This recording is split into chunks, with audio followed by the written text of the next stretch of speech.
Start hello students आजकेर এই ভিডিওটি ক্লাস 9 এর ম্যাথমেটিক্সের উপর যাদের সামনে সেকেন্ড টার্ম एग्जाम মানে সেকেন্ড সামেটিভ শর্টলি বললাম সেকেন্ড টার্ম সেই एग्जामेर উপর বেস করে আমি এর আগেও একটি ভিডিও দিয়েছি আরো দিতে থাকব কোশ্চেন ব্যাংক থেকে একটি স্কুলের 1 এবং 2 এর এখানে সলভ করে দিচ্ছি 1 এর আর 2 এর 1 এ আছে এমসিকিউ और 2 ते आसे शर्ट कोश्चन बा एसए तो चलो आमरा शुरू करी एखाने देखो 1 एर जे कोश्चन आसे फार्स्ट कोश्चन आसे कि एकटी जामा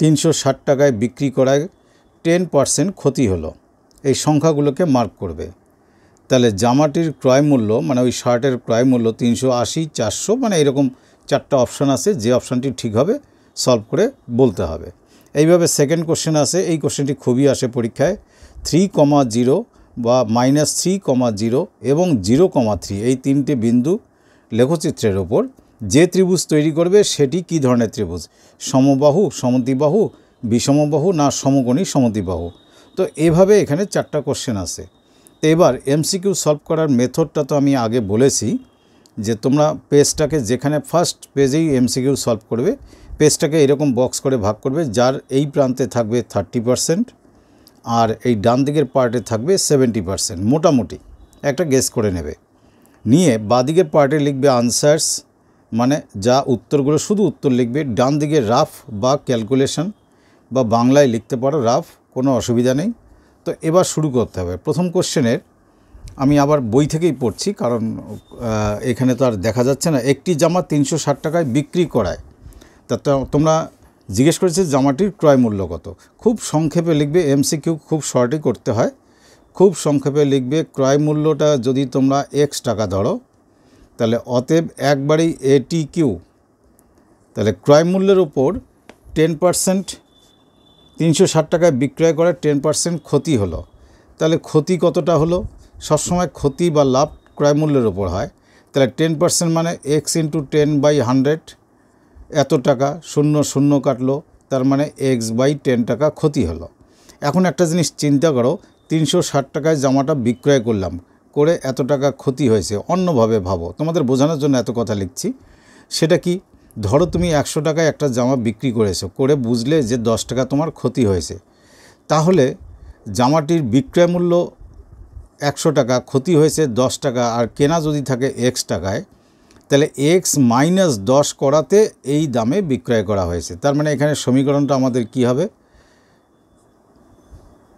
ক্ষতিটা বের করার পর এটিকিউ দিয়ে লিখবে কি তোমাদের ক্রয় মূল্য হচ্ছে x টাকা তার থেকে ক্ষতি হয়েছে এখানে x/10 টাকা তাহলে x - x/10 = তোমার হচ্ছে 360 টাকা কারণ জামাটি বিক্রি করা হয়েছে 360 টাকায় তাহলে এখানে লসাগু করলে একবারে বুঝে যাবে এই যে 10 দিয়ে x কে গুণ করলে 10x - x 9x তাহলে 9x/10 = 360 তার মানে x = কত হবে 360 ইনটু এবার 10 যাবে উপরে 9 আসবে নিচে 9 দিয়ে এটাকে কাটলে 40 হয় তাহলে 40 * 10 মানে কি 400 আর কিচ্ছু এখানে ভাবতে হবে না সরাসরি অপশানে দেখো কোথায় 400 আছে 400 আছে বি অপশানে তাহলে এখানে লিখবে শুধু বি লিখলে হবে না তার সঙ্গে যা আছে অপশানে সেটা পুরোটাই কিন্তু লিখতে হবে এই কথাটা মাথায় রাখবে যে অপশানে যা আছে তা পুরো লিখতে হবে এই হলো ফার্স্ট কোশ্চেন যখন ফার্স্ট কোশ্চেন হয়ে যাবে এরকম এটাকে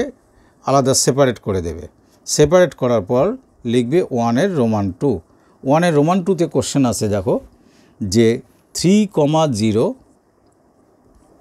আর একটা পয়েন্ট হচ্ছে -3,0 আর থার্ড পয়েন্ট হচ্ছে 0,3 এই তিনটে বিন্দু দিয়ে কি ধরনের ত্রিভুজ উৎপন্ন হয় এটা মাথায় রাখবে সমকোণী সমদ্বিবাহু ত্রিভুজ এটা সরাসরি সমকোণী সমদ্বিবাহু ত্রিভুজ আছে তোমাদের ডি নম্বরে তোমরা সরাসরি এখানে লেখো সমকোণী কারণ এটা বিস্তারিত তোমাদের প্রমাণ করা এমসিকিউতে সম্ভব নয় সমকোণী সমদ্বিবাহু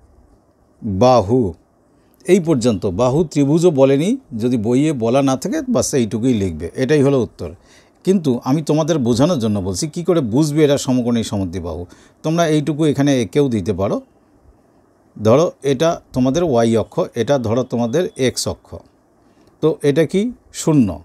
এবার 0 থেকে একটি বিন্দু আছে 3,0 3,0 মানে তোমরা 1 2 3 এই পয়েন্টে আসো, এটা হচ্ছে 3,0। আরেকটা পয়েন্ট আছে -3,0 -3 মানে লেফট সাইডে যাবে 1 2 3, এটা হলো -3,0। আরেকটা পয়েন্ট হচ্ছে কি 0,3 মানে কোথায় যাবে 1 0 0 মানে এখানেই 0, আর 3 বেলা 1 2 ধরো এখানে আসলো 3, এটা হলো কি 3,0। তো যদি তোমরা এগুলো যোগ করো তাহলে একটা ত্রিভুজ তৈরি হবে। ত্রিভুজ তৈরি হলো। তো এই অক্ষদ্বয়ের মাঝখানের কোণ তো 90 ডিগ্রি, আর এই দুটো বাহু কি সমান, তাহলে এই কোণটা কত ডিগ্রি হয় তোমরা বুঝে দেখো, 45 ডিগ্রি হবে।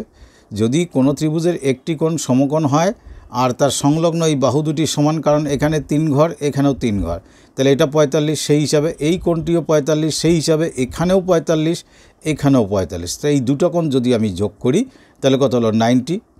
এই দুটো কোণ 90 আর তার অতিভুজের সংলগ্ন কোণ দুটি 45 বা 45 45। তো যে সমকোণী ত্রিভুজের সমকোণ ছাড়া বাকি কোণ দুটির প্রত্যেকে 45 ডিগ্রি, তখন তার এই বাহু দুটো সমান, অর্থাৎ সেটি সমকোণী সমদ্বিবাহু ত্রিভুজ। তো এই সকল ব্যাখ্যার দরকার নেই। এই অঙ্কটি তোমরা এই ছবি এঁকেও যদি এইটুক লিখে দাও, এখানে যেটুক লিখেছি লিখে এটা লিখে দিলেও অঙ্কটা হয়ে যাবে। তো এবার আমরা চলে আসব পরের কোশ্চেনে। 1 রোমান 3। 1 রোমান 3-তে কোশ্চেন আছে যে একটি বৃত্ত একটি বর্গক্ষেত্রে পরিলিখিত, বর্গক্ষেত্রের বাহু যদি 5 সেন্টিমিটার হয় তাহলে বৃত্তের ব্যাস কত। এইটার কিন্তু তোমরা ছবি আঁকাবে।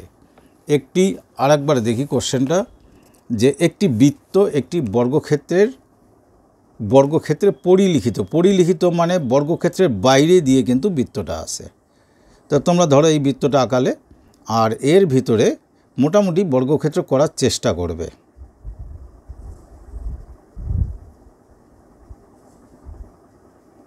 তো বর্গক্ষেত্রের প্রত্যেক বাহুর দৈর্ঘ্য 5 সেন্টিমিটার। তো যদি বর্গক্ষেত্রের কর্ণ টানি, এই ছবি এঁকে বোঝায় দেবে যে এই যে বৃত্তের কেন্দ্র দিয়ে যাবে, অর্থাৎ বর্গক্ষেত্রের যে কর্ণ সেটি হলো বৃত্তের ব্যাস। তোমরা এখানে লিখবে বৃত্তের ব্যাস, এইটুক কথা লিখবে, বৃত্তের ব্যাস ইকুয়াল টু বর্গক্ষেত্রের কর্ণ। আর বর্গক্ষেত্রের কর্ণের সূত্র কি, বাহু ইন্টু √2। বাহু √2 মানে কি 5√2 সেন্টিমিটার। তাহলে কোন অপশানটা আছে আমাদের 5√2 সেন্টিমিটার? A option. তাহলে এখানে উত্তরে লিখবে এ এবং কথাটা লিখবে 5√2 সেন্টিমিটার। আর আবার এই প্রসঙ্গক্রমে বলি, এমসিকিউ তোমরা এইভাবে বক্স করে সুন্দর করে করার প্র্যাকটিস এখন থেকে করো, কারণ মাধ্যমিকে এভাবে করাটাই হলো সবথেকে ভালো পদ্ধতি এবং সবাই এটাকেই গ্রহণ করে। তো সে ভালো জিনিস শেখার এবং রপ্ত করার তোমরা নিশ্চয়ই চেষ্টা করবে, সেই জন্য আমি বিষয়টাকে বললাম। এবার পরের কোশ্চেন আছে কি, একটি সামান্তরিকের ভেতরে ও যে কোনো একটি বিন্দু, এটা জাস্ট আমার আগের ভিডিওতেও আমি করে দিয়েছি, তোমাদের একটু বলে দিচ্ছি।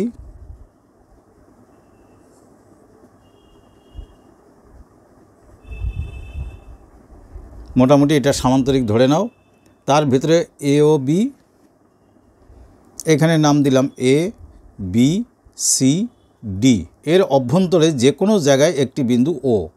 এই ও এর সঙ্গে যদি তোমরা এ যোগ করো, আর ও এর সঙ্গে বি যোগ করো, আর ও এর সঙ্গে ডি যোগ করো, ও এর সঙ্গে সি যোগ করো, বলা আছে এই যে বিপরীত দিকে দুটো করে ত্রিভুজ তৈরি হলো, এই একটা আর এই একটা, এটা ও বিন্দু। তোমরা একটা প্রয়োগে করেছো, এখানে একটা সমান্তরাল টেনে তোমরা এটা প্রমাণ করেছিলে যে এই দুটো ত্রিভুজের যোগফল গোটা সামান্তরিকের আধা মানে অর্ধেক। তা এখানে লিখবে জাস্ট এইটুকু কথা লিখবে, প্রশ্ন মতে গোটা সামান্তরিক হচ্ছে half সামান্তরিক A B C D. এর আধা কোণটা যে দুটো ত্রিভুজ সেট করেছি, কি ত্রিভুজ? একটা ত্রিভুজের নাম এ ও বি, আর একটার নাম কি সি ও ডি। এখানে মনে রাখবে দুটি বিপরীত ত্রিভুজের যোগফল হবে গোটা সামান্তরিকের অর্ধেক, ক্ষেত্রফলের কথা বলছি। ঠিক যদি তোমরা এখানে বি ও সি এই ত্রিভুজটি যদি ভাবো, এটা আর এটা, এই দুটোর যোগফল কিন্তু সামান্তরিকের অর্ধেক হবে। তো যেভাবেই ভাবো, তো এখান থেকে যদি আমি শুধু সামান্তরিক ABCD লিখি তাহলে এই দুটোর যোগফল আমাদের কত দেওয়া আছে এখানে 16 বর্গ সেমি। তাহলে 16 ইন্টু এই যে হাফের 2 এদিকে ইন্টু হলো এত বর্গ সেমি, তার মানে কত হলো 32। তো উত্তরটা খুঁজে দেখো কোথায় 32 আছে, আমাদের 32 আছে সি নাম্বারে।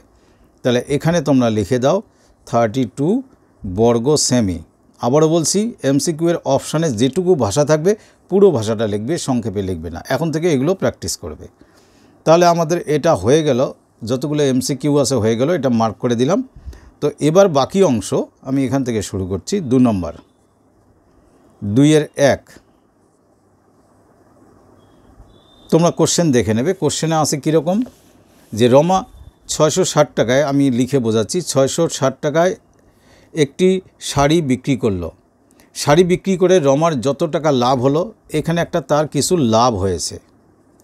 আর 640 টাকায় যদি বিক্রি করত, 640 টাকায় যদি বিক্রি করত, ঠিক সেম পরিমাণে তার ক্ষতি হতো। তাহলে লাভ আর ক্ষতির পরিমাণ কত? সমান। তা তোমরা এখানে এটা তো অবজেক্টিভ, একটু তো লিখতেই হবে। ধরি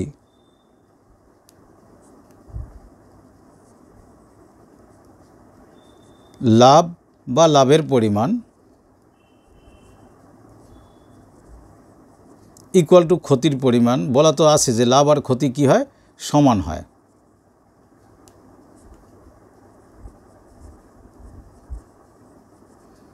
ইকুয়াল টু X টাকা।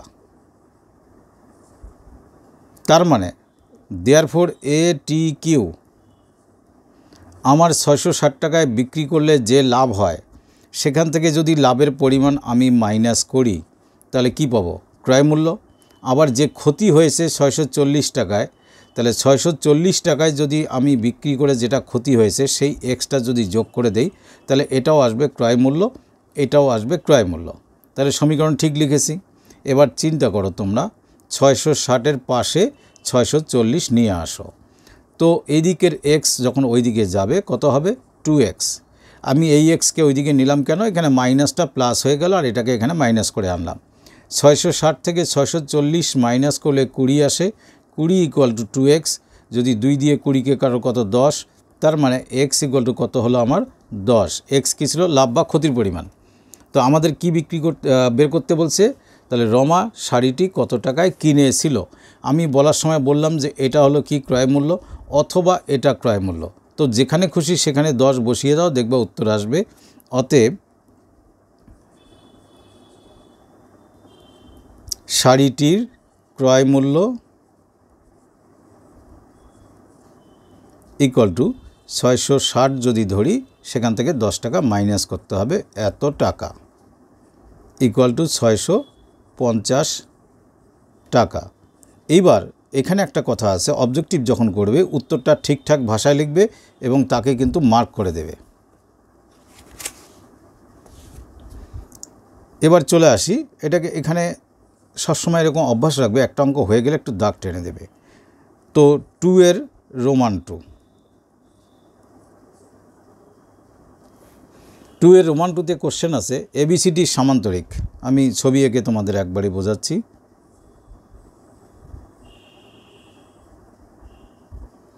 তো ABCD সামান্তরিকের A কোণ আর B কোণের অনুপাত 3:2।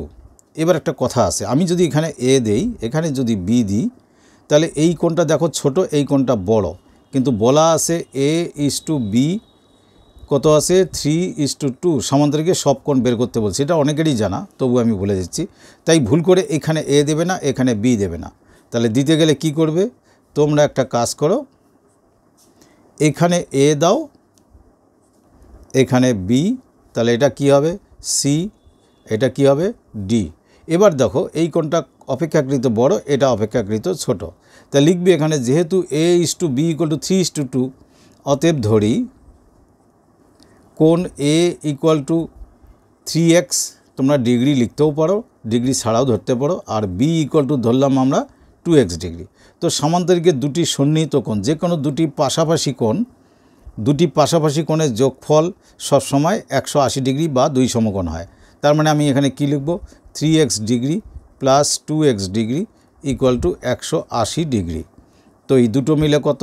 5x equal to 180।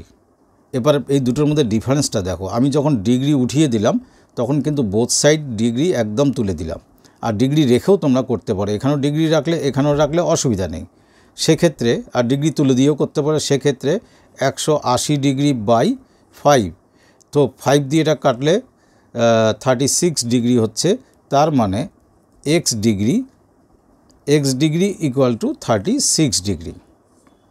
ঠিক আছে, এবার বলেছে সামান্তরিকের প্রতিটি কোণ, দেখো সামান্তরিকের বিপরীত কোণগুলি কী হয় সমান, তাহলে বি এর ইকুয়াল টু কি ডি, আর এই সি এর ইকুয়াল টু কি এ। তা আমি লেখাটা এইভাবে লিখব, অতএব এখানেই করে দিচ্ছি, অতএব কোণ এ ইকুয়াল টু কোণ সি ইকুয়াল টু এ কোণ কত ডিগ্রি ছিল 3x ডিগ্রি, 3 ইন্টু কত লিখব 36, তো 108 ডিগ্রি। তাহলে এখানে দুটো কোণের প্রত্যেকের মান কত পেলাম 108 ডিগ্রি। আর বি এর সমান কি, চিত্র থেকে দেখো বি এর সমান হচ্ছে ডি, সেটা 2x ডিগ্রি, 2 ইন্টু 36 ডিগ্রি মানে কত 72 ডিগ্রি। তো এই দুটোই হচ্ছে আমাদের উত্তর। তো এটা যখন হয়ে গেল আমরা এটাকে সেপারেট করে দিলাম, দিয়ে 2 এর এবার কততে আসব, 2 এর 3-তে।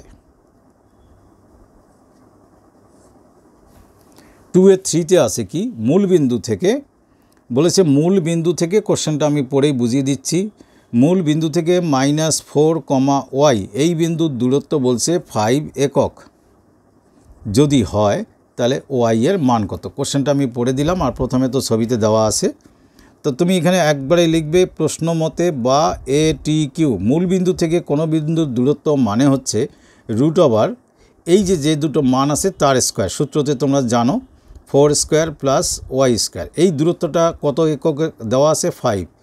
এখন কথা হলো তোমাদের এই 4 এর সামনে মাইনাস ছিল আমি নিলাম না কেন, দূরত্ব লেখার সময় দূরত্ব হচ্ছে একটি স্কেলার রাশি, তার কোনো দিক বা মানে কোনো ডিরেকশান নেই, তাই মাইনাস প্লাসের কোনো গল্প নেই, সেই জন্য মাইনাসটা লাগবে না, এখানে শুধু সংখ্যা দুটোকে স্কোয়ার করে দেবে ইকুয়াল টু যত একক আছে। তো যাই হোক 4 স্কোয়ার মানে 16 plus y square equal to, যদি স্কোয়ারটাকে আমি তুলে দিই এদিকে 5 স্কোয়ার হবে, 5 স্কোয়ার মানে কত 25, এটা বুঝে নেবে। তার মানে y স্কোয়ার ইকুয়াল টু যদি 16কে এদিকে আনি মাইনাস করি তাহলে 9, তো অতএব y ইকুয়াল টু কী হবে প্লাস মাইনাস √9 মানে কত +-3, এবং উত্তর কিন্তু এই প্লাস মাইনাস দেবে, কারণ হচ্ছে তখন অ্যাকচুয়ালি বিন্দুটা কি হতে পারে, বিন্দুটা -4, -3 হতে পারে, আর -4, +3ও হতে পারে। গ্রাফে তো দুই জায়গায় বিন্দুটা থাকতেই পারে, দুই ক্ষেত্রেই মান কিন্তু আসবে মূল বিন্দু থেকে দূরত্ব 5 একক, সেই জন্যেই উত্তরটা প্লাস মাইনাস হবে। এবার আমরা আসব 2 এর গেল আমাদের রোমান 3, রোমান 4।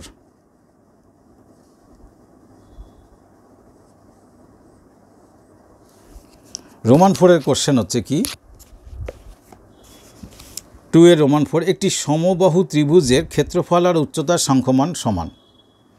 তা তোমরা খুব সংক্ষেপে একটা সমবাহু ত্রিভুজ আঁকায় নিলে, নেওয়ার পর এর উচ্চতাটা এরকম টেনে দিলে, তো এই বাহুটাকে ধরলে তোমরা এ একক, এই বাহু মানে প্রতিবাহু, তাহলে এই উচ্চতার সূত্র কি √3/2 ইন্টু এ, এত কি একক, এইটুক যদি চিত্রে লেখো, তারপরে তোমরা সরাসরি এরকম লেখো না, কোনো অসুবিধা নেই। এ টি কিউ, ক্ষেত্রফলের সূত্র কি √3/4 ইন্টু বাহু স্কোয়ার, আর উচ্চতা আমরা কত বের করে রাখলাম, বের করা মানে সূত্র অনুযায়ী √3/2 ইন্টু বাহু, এই 2 দিয়ে 4কে কাটলে এখানে 2, √3 দিয়ে √3 কাটলো, আলটিমেটলি এখানে দেখো একটা স্কোয়ার আছে, এটাকে এদিকে আনলাম, তো এই 2টা কী হবে, 2 গিয়ে এখানে সব কাটাকাটি করলে 1 থাকে, তার সঙ্গে ইনটু হবে, এ স্কোয়ারকে এ দিয়ে ভাগ করলে কত আসে 2, এ স্কোয়ারকে এ দিয়ে ভাগ করি এ থাকবে, এদিকে 2, তার মানে অতএব আমাদের যে বাহুর দৈর্ঘ্য চেয়েছে, তোমরা লাইনটা উত্তরের লাইনটা ভালো করে লিখবে, অতএব বাহুর দৈর্ঘ্য লিখব কি, বাহুর দৈর্ঘ্য ইকুয়াল টু 2 একক, কারণ এখানে সেন্টিমিটার মিটার কোনো কিছু বলা নেই, সেই জন্য আমরা ধরেও নিয়েছি একক, আর লিখবেও 2 একক। এই যে উত্তর সবসময় এরকম আন্ডারলাইন করে দেবে। এই গেল 2 এর, এটা গেল আমাদের 2 এর 4, এবার 2 এর 5। 2-এর 5-এ কোশ্চেন আছে যে একটি পরিসংখ্যা বিভাজন তালিকার একটি শ্রেণীর মধ্যবিন্দু, আমি কথাটা বলে দেই, একটি শ্রেণীর মধ্যবিন্দু বলা আছে এম। এটা খুব ইম্পর্টেন্ট কোশ্চেন, আর সব জায়গায় দেখবে পাবে কোশ্চেন ব্যাংক সলভ করতে গেলে। তো শ্রেণীর উচ্চ শ্রেণী সীমানা, উচ্চ বা ঊর্ধ্ব শ্রেণী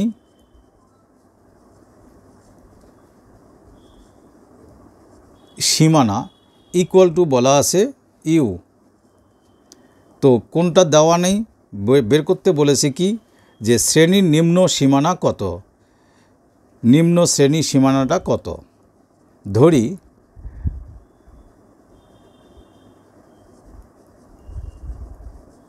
নিম্ন শ্রেণী সীমানা ইকুয়াল টু এক্স। মনে রাখবে এখানে তিনটেই কিন্তু অজ্ঞাত রাশি, আমার বের করতে হবে এক্সের মান, তাহলেই উত্তর হয়ে যাবে। এবার একটা শ্রেণীর ক্ষেত্রে আমরা করি কি যে ঊর্ধ্ব সীমানা নিম্ন সীমানা যোগ করে, এই এটা মধ্যবিন্দু, এই ঊর্ধ্ব আর নিম্ন যোগ করে তাকে 2 দিয়ে ভাগ করলে এই মাঝখানের বিন্দুটা আমরা পেয়ে যাই। তার মানে আমরা কি লিখতে পারি, অতএব u plus x by 2 equal to কত আসবে, এম। তো এবার যদি বজ্রগ্রহণ করি তাহলে ইউ প্লাস এক্স, আমাদের এক্সটা বের করতে হবে, এক্সকে বাদিকে রাখবো, তাহলে u plus x equal to কত পাবো, 2m। তার মানে এখান থেকে যদি বলি এক্স ইকুয়াল টু কত, 2m মাইনাস ইউ, তাহলে শ্রেণীটির নিম্ন সীমানা, অতএব শ্রেণীটির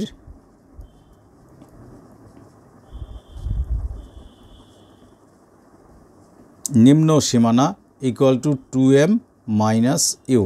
বাস এটাই উত্তর।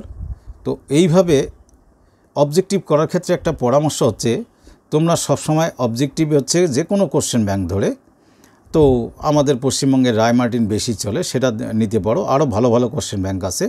তা যে কোনো কোশ্চেন ব্যাংক ধরে যতগুলো তোমাদের সেকেন্ড টার্মের যতগুলো পেজ আছে বা স্কুল আছে, তো সেই সেকেন্ড টার্মের সমস্ত স্কুল সলভ করে শেষ করতে হবে। শেষ করলে দুটো জিনিস বেনিফিট আছে। অবজেক্টিভ অনেকে ভয় পেয়ে এড়িয়ে যায়, কিন্তু এখানে দুটো ডবল বেনিফিট কীরকম, অবজেক্টিভগুলো হচ্ছে বড় বড় যে কোশ্চেনগুলো আছে তারই অনেকটা ছোট ছোট অ্যাপ্লিকেশান। অবজেক্টিভ সলভ করতে গেলে তোমাদের প্রত্যেকটা চ্যাপ্টারের সূত্রগুলো বড় বড় কোশ্চেনের ভেতরে কনসেপ্ট থাকতে হবে। তো এবার যখন তোমরা অবজেক্টিভ নিজে সলভ করতে যাবে বা আমার চ্যানেল ফলো করলে তোমরা অনেক অবজেক্টিভ পাবে, সেখানে তোমাদের সেই সকল বড় বড় কোশ্চেনের সেই জায়গাগুলো, সেই সূত্রগুলো, সেই প্রয়োগগুলো তোমাদের মনে করতে হবে, খুঁজে নিতে হবে। সুতরাং সেক্ষেত্রে হলো কি বড় চ্যাপ্টারের বড় অংশগুলো রিভিশন ক্লিয়ার হবে। আর একটা জিনিস হচ্ছে কি, অবজেক্টিভ যে একদম করতে করতে যার খুব অবজেক্টিভে কনসেপ্ট ভালো আসবে বা দক্ষতা আসবে, তার বড় অঙ্ক কখনো ভুল হয় না। এটা ভালো করে মনে রাখবে এবং এটাই স্বতঃসিদ্ধ কথা। সুতরাং তোমরা নিজেরা যতটা পারবে কোশ্চেন ব্যাংক সলভ করবে। কারো কোনো প্রবলেম থাকলে আমাকে কমেন্ট করবে, আর আমি যতটা পারবো তোমাদের সলভ করে দিচ্ছি। এখানে আরেকটা কথা বলি, এই শেষের অঙ্কটি হচ্ছে রাশিবিজ্ঞানের উপর। তো ক্লাস 9-এর রাশিবিজ্ঞানের দুটো ভিডিও আমার চ্যানেলে আছে, আইদার প্লেলিস্ট খোঁজ করে দেখবে বা ডেসক্রিপশনে আমি দেব। সেই দুটো ভিডিও যদি ভালো করে দেখো, রাশিবিজ্ঞান সম্পর্কে আমি হলফ করে বলতে পারি সামান্যতম তোমাদের কোনো ধরনের সমস্যা থাকবে না, দেখবে নিজেই রাশিবিজ্ঞান সলভ করতে পেরেছো।